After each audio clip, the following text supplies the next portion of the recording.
Tudo bom? Bom dia, tudo bem?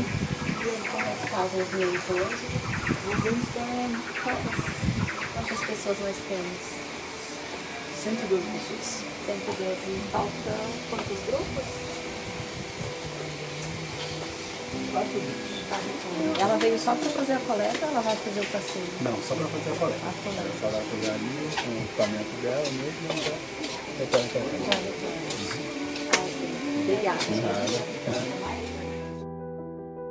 E eu agradeço muito a Deus nos permitir de ter acesso, de ter esse contato.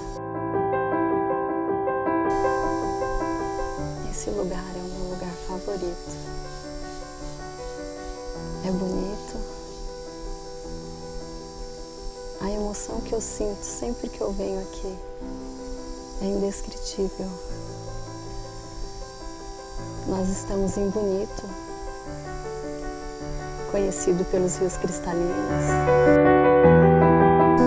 E eu sinto, eu vejo os rios, eles têm dado sinais de que é preciso fazer alguma coisa para que isso continue, para que isso permaneça de geração em geração, para que todos possam vir, conhecer e sentir a presença de Deus nesse lugar.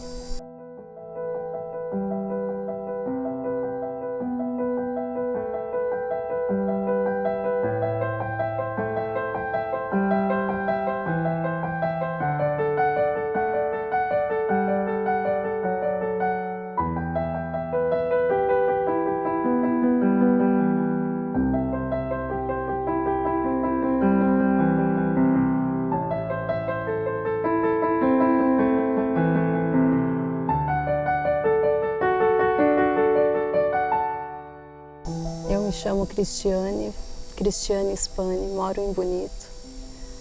Estou há 11 anos trabalhando, cuidando para que esse lugar permaneça, para que esse lugar seja sempre acessível.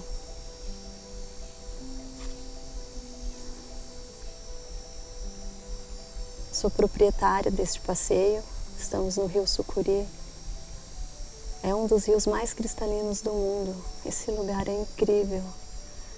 E eu sou muito grata a Deus.